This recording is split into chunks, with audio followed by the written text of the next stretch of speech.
Bonjour à tous et bienvenue sur cette analyse technique Forex et matières premières pour la paire de devises, donc euro-dollar. Eh bien, nous avons une cassure de cette zone des 1.20. Hier, j'attirais votre attention sur le fait que l'on oscillait ici sur des niveaux proches de cette moyenne mobile 20 exponentielle qui agissait donc plutôt comme une résistance suite à son petit contact ici sur la bande de Bollinger inférieure. Eh bien, on valide ici puisqu'on a marqué donc un contact sur cette zone de support.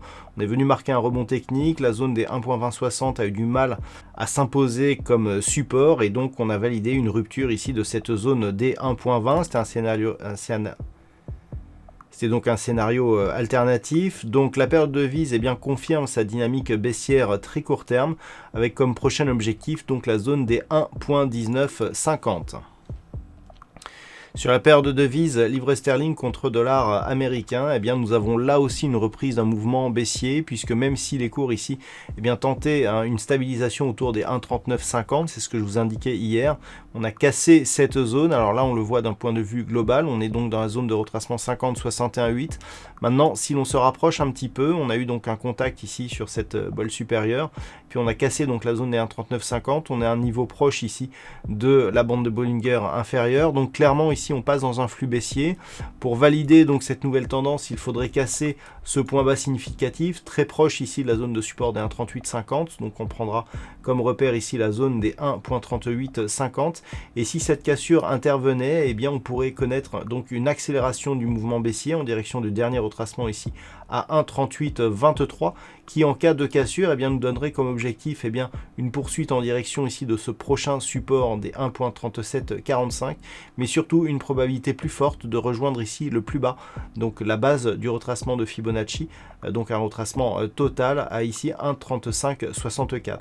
Donc risque d'accélération ici sous la zone des 1,3850, sachant que pour invalider désormais ce mouvement baissier, il faudrait repasser ici au-delà de ce niveau des 1,4015.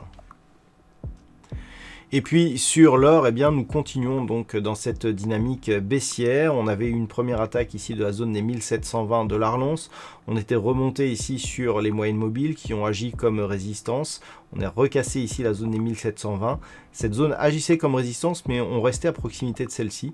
Désormais, on se détache, on revient ici sur la bande de Bollinger inférieure, on marque un nouveau point bas significatif, y compris sur les indicateurs. On avait une légère divergence haussière donc sur le gold, mais cette divergence est désormais invalidée. On revient ici dans la zone de survente, ce qui nous indique que nous avons une grosse pression baissière là sur le métal jaune. Et donc le prochain objectif se situe désormais sur cette zone de 1675 $ l'once, sachant que désormais pour invalider cette dynamique baissière, il faudrait repasser durablement au-dessus des 1720 $ l'once. Et puis enfin, au niveau du WTI, on connaît un signal relativement technique. J'attirais votre attention donc sur le fait que nous avions cette dynamique qui avait retracé ici quasiment sur la zone de retracement à 38,2% de Fibonacci, sur cette zone des 59,14. Et là, ce que l'on voit, c'est que l'on revient ici sur cette zone de point haut. Donc le point haut ici que nous avions eu lors de la première dynamique.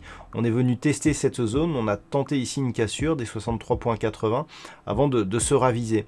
Donc clairement, dans cette configuration, ce que l'on peut faire, c'est calculer l'objectif donc de cette éventuelle cassure.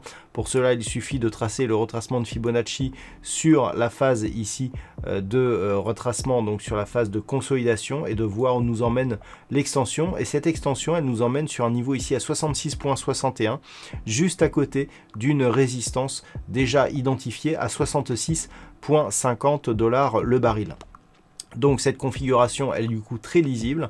En cas de rupture ici de cette zone des 63,80 $ le baril, nous avons un objectif ici sur cette zone majeure des 66,50 $ le baril. Je rappelle que cette zone des 66,50, elle est remarquable car elle était déjà ici résistance de cette zone de range que le WTI avait connue ici entre le début de l'année 2019 et le début de l'année 2020, donc juste avant ici le début de la crise du Covid. Donc cette résistance est vraiment une résistance majeure sur l'évolution du WTI.